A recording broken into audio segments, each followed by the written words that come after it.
आपने बात की हाफिज सईद साहब की, यानी ये भी FATF को खुश करने के लिए कहीं वो दहशतगर्दी में इन्वॉल्व नहीं है, कोई उनका ताल्लुक नहीं था नॉन स्टेट एक्टर्स पैदा करने के लिए। किसी ज़माने में कश्मीर के अंदर अगर उनका कोई ताल्लुक रहा होगा तो रहा होगा, ना पाकिस्तान में कभी वो दहशतगर्दी उन्होंने करवाई, ना अक्रॉस द बॉर्डर उन्होंने कभी दहशतगर्दी करवाई। ऐसे मुल्क के सफीर है जो कि मतलब सबसे बड़ा मुल्क है दुनिया का, यानी कि अमेरिका में पाकिस्तान के सफीर है, और गए भी महमूद दुरानी की बात गए भी उनकी फरमाइश पर, यानी उन्होंने जनरल परवेज मुशर्रफ से, और अगर मेरी ये बात गलत है तो इसकी कोई तरदीद करे, तो इसके लिए हमें सोचना चाहिए कि यहाँ पे क्या सदारती निज़ाम बेहतर चल सकता है, जहाँ पर के लेजिस्लेशन करने के लिए पार्लियामेंट हो और टेक्नोक्रेट्स हों जो कि काम करने के लिए हों। FATF हमारे पीछे पड़ा हुआ है, वो तो ब्लैक लिस्ट में, उसके लिए हमने अपने ही लोगों को कैद करके रखा हुआ है, उनको सजाएं हम दे रहे हैं, उनको खुश करने के लिए 16-16 साल कैद दे रहे हैं, चाहे वो दहशतगर्दी में इन्वॉल्व है कि नहीं है, लेकिन FATF को सेटिस्फाई करने के लिए कर रहे हैं। फिर अपोजिशन और हुकूमत के दरमियान अब जो सेनेट के अंदर हुआ हाल ही में, ये भी एक किस्म का वही है जैसे पानी आ गया कि उसमें डूब रहे हैं हम लोग, कि एक ऐसी कानून साजी जो कि मुल्क की बेहतरी के लिए थी, जो कि इस मुल्क को FATF में से निकाल कर एक ग्लोबल मामलात के अंदर लाने के लिए थी, वहाँ पर भी हम आपस में तावन नहीं कर सके। जी, अब क्या होगा कि आप बुलाएंगे, जॉइंट सेशन बुलाएंगे, उसमें आप करने की कोशिश करेंगे, लेकिन इन द मीन टाइम क्या होगा कि फिर वही गिव एंड टेक शुरू हो जाएगा। सब जिस तरह आपने FATF का हवाला दिया यहाँ पर, तो ये कल की बात है कि हाफिज सईद के जो करीबी साथी थे उनके ऊपर यानी मजीद उनको सजाएं दी गई हैं, जुर्माने किए गए हैं। तो पाकिस्तान इतना क्यों खौफज़दा है ब्लैक लिस्ट में जाने के लिए? अमेरिका के ऊपर दबाव है मुख्तलिफ मुल्कों की तरफ से, ख़ासतौर पर इंडिया जो है हमारा दुश्मन है, तो वो भी चाहता है कि इनको ब्लैक लिस्ट में डाल दिया जाए। तो अमेरिका के साथ पाकिस्तान ने हमेशा तावन भी किया, अफगानिस्तान में देख लें, अब भी कर रहे हैं, तो ये क्यों इस तरह कर रहे हैं? क्या पाकिस्तान वाकई ब्लैक लिस्ट में चला जाएगा? आपकी बात बिल्कुल दुरुस्त है। फ्रांस और कई ऐसे ममालिक हैं जहाँ पर हिंदुस्तान का बहुत ज़्यादा इन्फ्लुएंस है जी। इसमें FATF भी वहाँ पर आपने देखा कि मीटिंग्स फ्रांस में ही जी सारी हो रही हैं। अमेरिका के साथ हमारे ताल्लुकात अच्छे हैं, लेकिन हमने उनको पूरी तरह से कैश करवाने की नहीं कोशिश की। ठीक है। हमने तालिबान भी अभी देख लिया, हाल ही में पाकिस्तान आए हुए थे, अमेरिका वहाँ से निकलना चाहता है, लेकिन वहम वही है कि पाकिस्तान खराबी करवा रहा है।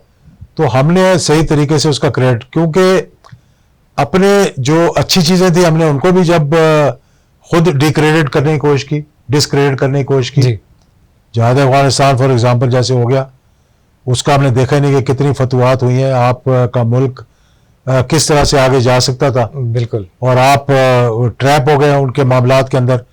और अब भी यही हाल है कि आपके 80,000 लोग उन्होंने मरवा दिए, दहशतगर्दी यहाँ करवा दी। अमेरिका, इजराइल, हिंदुस्तान मिलकर एक नेक्सस बनाकर अफगानिस्तान के अंदर उन्होंने लोगों को ट्रेन करके नई ये तरीके तालिबान शुरू करके लोगों को मरवाने, एक तो तालिबान को बदनाम करवाने के लिए जी, जो अफगानी तालिबान थे, दूसरा ये कि पाकिस्तान की अटेंशन अफगानिस्तान से हटाने के लिए, ताकि अपने इंटरनल मामलात में लग रहे हैं। लेकिन हमारी कमज़ोर लीडरशिप जिसका कोई विजन नहीं है, ना वो समझ सक रहे हैं कि मसला क्या है। अब आपने जिक्र किया शुरू में जी, क्या ये सिंध कोई पाकिस्तान का हिस्सा नहीं है? बिल्कुल, वज़ीर आज़म पाकिस्तान है। बिल्कुल, आप अगर आज तक जब कराची डूब रहा है, सिंध डूब रहा है, वहाँ जाना चाहिए, आपको जाना चाहिए था वहाँ। आप वहाँ जाकर वहाँ खड़े हो, लोगों के दरमियान खड़े हो और उनको बताएं कि जनाब ये मैं करने की कोशिश कर रहा हूँ और ये हुकूमत है जो कि नहीं करने दे रही मुझे। और हर किसी के पास हर किसी की इंफॉर्मेशन है। अब तो सोशल मीडिया का दौर है, किसी कोई मामला जो है वो छुपे नहीं रहते। बिल्कुल। इजाज़त साहब, मैं यहाँ पर एक बात करना चाहूँगा कि बहुत अफसोस के साथ इंतहाई दुख हुआ है मुझे, सोशल मीडिया पर मैंने देखा है कि जो कराची में लोग बेचारे डूब रहे हैं पानी में, लोग उनके ऊपर हंस रहे हैं, सोशल मीडिया पर हंसी उड़ाई जा रही है। ये सही बात है आपकी। ये बजाय उनके दुख होने के, उनका साथ देने के, तो आप लोग हंस रहे हैं। देखिए ना, हम एक कौम नहीं बन सके। जिस तरह के ज़लज़ले के दौरान आपने देखा था, वो लोग, अभी आपने बात की हाफिज सईद साहब की, जी। यानी ये भी FATF को खुश करने के लिए कहीं वो दहशतगर्दी में इन्वॉल्व नहीं है, कोई उनका ताल्लुक नहीं था नॉन स्टेट एक्टर्स पैदा करने के जी। लिए। किसी ज़माने में कश्मीर के अंदर अगर उनका कोई ताल्लुक रहा होगा तो रहा होगा, ना पाकिस्तान में कभी वो दहशतगर्दी उन्होंने करवाई, ना अक्रॉस द बॉर्डर उन्होंने कभी दहशतगर्दी करवाई है। मुंबई वाले हमारे एक एडवाइजर हुआ करते थे अपना पीपल्स पार्टी की हुकूमत के, ये उनकी हमाकत थी इतनी बड़ी, और मालूम नहीं कि किसके कहने पर उन्होंने जी। किसके लिए वो काम कर रहे थे। एडवाइजर पाकिस्तान की गवर्नमेंट के बने हुए थे, उन्होंने एक फौज में बड़ा अच्छा ओहदा रखा, उसके बाद सफीर रहे पाकिस्तान के, वो भी ऐसे मुल्क के सफीर है जो कि मतलब सबसे बड़ा मुल्क है दुनिया का, यानी कि अमेरिका में पाकिस्तान के सफीर है, और गए भी महमूद दुरानी की बात गए भी उनकी फरमाइश पर, यानी उन्होंने जनरल परवेज मुशर्रफ से, और अगर मेरी ये बात गलत है तो इसकी कोई तरदीद करे, कि उन्होंने फरमाइश की कि इस शख्स को आप वहां पर भेज दें। क्या वजह थी? अमेरिका भेज दें। और क्या वजह थी कि उसने पाकिस्तान को जिहाद जो हमारे ये FATF और ये और हम पे दहशतगर्दी और जो लग रही है, इल्जाम लग रहे हैं जी। जमात दावा पे, वो क्यों लग रहे हैं? वो इसीलिए लग रहे हैं कि हमारे अपने ही लोगों ने अपने खिलाफ बात। डॉन लीग्स को आप देख लें, जी। क्या कहा जी, ये नॉन स्टेट एक्टर हैं, ये स्टेट एक्टर हैं। वजीर आजम पाकिस्तान के लेवल पे जी। अगर ये बात हो रही है, और आज भी कहते हैं जी जो हमने कहा वो हमने सही कहा। बिल्कुल। यानी सिखों की फरिश्ते देने से लेकर मुंबई में पाकिस्तान को इल्जाम दिलवाने तक मेरे ख्याल में हमारी हुकूमतों का जो है वो ताल्लुक है। और जहाँ पे कहीं रिलीफ की बात आती है, कहीं पे गुड गवर्नेंस की बात आती है, वहाँ पीछे रहे थे।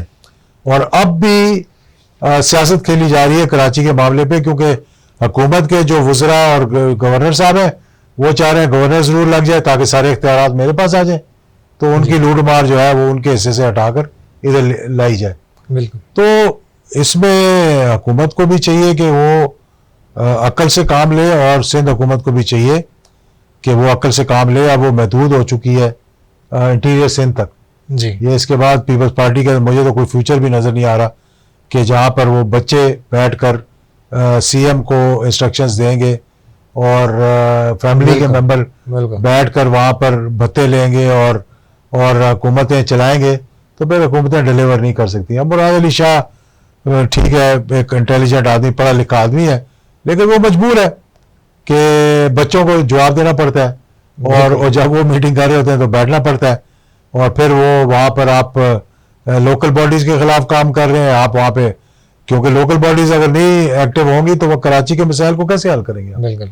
तो इसलिए हमें चाहिए कि इन मामलात में, अभी देखिए कल को पानी रिसीड कर जाएगा, सड़कें टूट जाएंगी, अगले 5 साल तक कोई काम नहीं होगा, लोग भूल जाएंगे इसको। बिल्कुल ऐसा, हुकूमत भी भूल जाएगी, लोग भी भूल जाएंगे, और फिर एक नया इशू लेकर हम सामने आ जाएंगे। तो इसलिए इस मुल्क की बका के लिए, इस मुल्क की बेहतरी के लिए हमें चाहिए कि हम वो इक़दाम करें जिससे हमारे 22 करोड़ अवाम का फ़ायदा हो। बिल्कुल। इजाज़ उल हक साहब, NDA में पाकिस्तान का एक महकमा है जो जिनको हमेशा वहाँ हमारे जो फौजी जवान हैं वो जाते हैं, कभी भी कोई मसला बनता है तो वो बेचारे वहाँ पर जाकर हत्ता के ये जो नालियाँ साफ़ भी कर रहे होते हैं और गटर भी साफ़ कर रहे होते हैं। तो दूसरे जो महकमे हैं जिनकी नहली है, जो नाहल महकमे हैं, उनके खिलाफ कौन कार्रवाई करेगा? क्या फौजी जो हमारे जवान हैं वो नाले साफ़ करने के लिए भर्ती हुए थे? देखिए, ये भी एक अलविया कह लें कि एक हमारा ऐसा इंस्टीट्यूशन है जहाँ पर अभी वो इंटैक्ट है जी, और अल्हम्दुलिल्लाह अर्थक्वेक से लेकर कोई मसला हो जाए, दहशतगर्दी हो जाए, हिंदुस्तान गड़बड़ करे, LOC पे जी, मामलात हो, कुर्बानियाँ यही देते हैं रोज़ाना। अब भी आप देखते हैं कि कभी कितने लोग शहीद हो रहे हैं अभी भी, बेशक। जो इस इलाके को, जो वजीरिस्तान का इलाका और जो फाटा का इलाका अफगानिस्तान के बॉर्डर के साथ है, धमाके हो रहे हैं। चमन में भी पिछले दिनों धमाका हुआ बॉर्डर पे, वहाँ भी कितने लोग शहीद हो गए। तो ये हमारी नाहली है ना। अब इसको कैसे हम दूर करेंगे कि हज़ारों अरबों रुपए हज़ारों लोगों को दिए जा रहे हैं जिनको भर्ती किया गया वो काम करने के लिए, जो वो नहीं कर रहे। बिल्कुल। स्कूलों को आप देख लें, सिंध में चले जाएं, पंजाब में अब थोड़ी बहुत बेहतरी आ गई है, सिंध के अंदर आप चले जाएं, आप देखेंगे स्कूलों के अंदर भैंसें बंधी होगी, गधे बंधे होंगे, या उन पर कब्जा किया होगा। टीचर्स अगर वहाँ पर है, बाथरूम कोई नहीं है स्कूलों के अंदर। 58,000 स्कूलों के अंदर पाकिस्तान में बाथरूम ही कोई नहीं। बिल्कुल। यानी लेडीज बच्चों के जो स्कूल हैं उनके अंदर बाथरूम कोई नहीं है पाकिस्तान के अंदर, छतें नहीं है। अभी भी सिंध के अंदर आप चले जाएं, वहां जाके देखें, गोश्त स्कूल देखें और टीचर्स देखें जो तनख्वाहें ले रहे हैं। और पुलिस को अपने मतहत इस तरह किया हुआ है कि कोई शख्स वहां पे इनके, चाहे वो एमएलए हो, एमपी हो, चाहे हारे हुए हो, बिल्कुल उनके बगैर पुलिस के आरपीओ से लेके मैं कहता सीनियर तरीन अफसर जो है वो हिलते नहीं और लोगों को इंसाफ देते नहीं है। वो वहां पर एक किस्म की इन्होंने जो क्या कहते हैं इसको, हुकूमत तो मैं नहीं कहूंगा, लेकिन मैं ये कहूंगा कि जैसे जागीरदाराना निज़ाम होता है उस किस्म का वहां मसलत किया हुआ है। लोग खौफजदा है, कोई बोल नहीं सकता, ना पॉलिटिकली बोल सकता है, ना वहां पर कोई किसी की शिकायत कर सकता है। लोगों की जमीनों पे कब्जे हो रहे हैं, भत्ते लिए जा रहे हैं और हुकूमत को दिए जा रहे हैं। मुझे याद नहीं है, वो एक सहाफी था वो जो जिसने बिलावल वगैरह या इनके खिलाफ आवाज उठाई, तो वो तीसरे चौथे दिन या हफ्ता 10 दिन बाद उसकी लाश मिली नहर से और कहा गया कि ये इसने खुदकुशी कर लिया। उस पर कोई यानी कोई एक साफी की लाश तो नहीं मिली, कितने साफियों को कोई बोलता है तो उसको शहीद किया गया, कितने लोगों को मार दिया गया, कितने लोग जो खड़े हुए, जो विटनेस बनना चाह रहे थे मोहतरमा बेनजीर के जो उनका यहाँ सानिया हुआ था, वो जो सामने खड़ा हुआ था शख्स, में नाम भूल रहा हूँ उसका, खालिद शहनशाह था जी, जो इशारे कर रहा था, जो इशारे कर रहा है। बाद में उसको कराची मार दिया गया, उसको गोली मार दी गई। बिल्कुल सबको, किसी ने पूछा, किसी को पकड़ा, बिल्कुल किसी को सजा मिली। तो फिर ये किस किस्म की जमहूरियत है जहाँ लोगों को इंसाफ ही नहीं मिल सकता। मैं सिंध में एक बार गया इजाज़त डॉक्टर साहब, वहाँ कोई 15-20 घंटे वहां मैंने गुजारे। तो 15-20 घंटों में से कोई 3-4 घंटे बिजली वहां रही और सब लोगों ने कुंडियां डाली हुई तारों के ऊपर, कोई बंदा बिल देने के लिए तैयार नहीं है और ना ही वो बिल्कुल ऐसी है, बिल्कुल ऐसी है ना। केएससी क्या करे वहां पे, बिल्कुल। और खैर केएससी की भी जो डील हुई माशाल्लाह, अब सामने आ गया कि जो केएससी के कंपनी थी इब्राज के नाम से, दुबई बेस्ड कंपनी जो थी, वो तो खैर पकड़ के अंदर जेलों में चले गए। उन्होंने हमारे हुक्मरानों को कितना पैसा दिया फेवर्स लेने के लिए, वो भी अब सामने आ चुका है, लेकिन कोई बोलता नहीं, कोई नायब जो है वो एक्शन में नहीं आता कि एक बाहर बैठी हुई कंपनी जो पाकिस्तान में इंटरेस्ट ले रही है और शेयर्स खरीद रही है, और वो हमारे हुक्मरानों को कभी पार्टी फंड्स के लिए, कभी वैसे शॉपिंग कराने के लिए, कभी वैसे मिलियंस ऑफ डॉलर्स दे रही है। और चीज़ें सामने भी आ गई और रिकॉर्ड भी आ गई। उसने जो अपना अल्फिया बयान दिया अमेरिका में और बरतानिया में, उसके अंदर वो चीज़ें भी आ गई, लेकिन कोई पूछने वाला नहीं है। जिस तरह कहा जाता है कि आवाज़ खल्क़ खुदा को नकारा खुदा समझें, जो कोई इस तरह के कहते हैं, अभी बहुत सारे लोग ये कहना शुरू हो चुके हैं कि मौजूदा निज़ाम जो है ये डूबने वाला है और वज़ीर आज़म इमरान खान साहब जो हैं वो इस निज़ाम की कश्ती के आखिरी मुसाफिर हैं। तो आप क्या समझते हैं? इसमें कोई शक नहीं। मैं भी बड़े अरसे से ये कह रहा हूँ कि ये मौजूदा सिस्टम जो है, पार्लियामेंट्री फॉर्म ऑफ गवर्नमेंट, सम और इधर ये हमारे यहाँ कामयाब नहीं है और इसको हमने बेहतर बनाने की भी नहीं कोशिश की। हमने पार्लियामेंट को इख्तियारात देने की कोशिश नहीं की, हमने पार्लियामेंट की जो कमेटीज़ हैं उनको फाल करने की कोशिश नहीं की, हमने नाहल लोगों को काबीना में लेकर आए। और उसकी मजबूरी है कि जब इलेक्शन वो लोग लड़ेंगे जिनकी कोई काबिलियत नहीं है, और वो लोग लड़ेंगे जिनके पास पैसा है या जो बड़े बड़े जागीरदार हैं, माफियाज हैं, जब वो इलेक्शन लड़ेंगे और हर पार्टी मजबूर है उनको लेने पे, और फिर हम जितना मर्जी कहते रहे कि जी ये एलीट है जो माफिया है, इससे ये एहतसाब नहीं होने दे रही, ये काम नहीं करने दे रही, तो फिर हमने खुद अपने पैरों पर हम कुल्हाड़ी मार रहे हैं।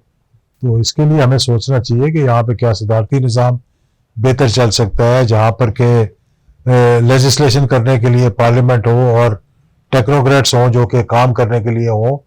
अब ऐसे ऐसे वजीर आ गए, आप देख लें पिछले 2 साल की कारकर्दगी के बारे में जो बात की है इन्होंने अपनी, जी, मैंने एक वजीर को भी नहीं देखा कि अपनी कारकर्दगी बताए। वो हर वजीर जो है वो दूसरों को की कारकर्दगी पे, मतलब तनकीद पे लगा हुआ है। बिल्कुल। मैं तुम अपनी बताओ, तुमने क्या कमाल मारा है, कौन सा तीर मारा है तुमने। अब रूहत हिलाल कमेटी खत्म कर दी, बिल्कुल माशाल्लाह। मुफ्ती मुनीवर रहमान को हटाना था और उसके लिए आप समझ रहे हैं कि बहुत बड़ा आपने मार्का मार दिया। तो ये चीजें जो है ये मतलब इतनी वो अहम नहीं है ये कंट्रोवर्शियल है, मतलब कि असली मसले से लोगों की तवज्जो हटाने के लिए आप ऐसी ऐसी हरकतें करते हैं बिल्कुल कि गाली गलौज पे उतर आते हैं, एक दूसरे को ब्लेम गेम शुरू कर देते हैं। तो इंशाल्लाह हमारी अपनी कोशिश होनी चाहिए कि पाकिस्तान मुस्लिम लीग ज़िया उल हक शहीद हमारी जो जमात है कि हम इंशाल्लाह अच्छे लोगों को सामने लेकर आएंगे। हम इसको सही तरीके से अब जब ऑर्गेनाइज कर रहे हैं तो इंशाल्लाह हम कोशिश ये करेंगे कि वो लोग सामने आए जो मुल्क की खिदमत करना चाहते हैं, ना कि अपनी खिदमत करना चाहते हैं।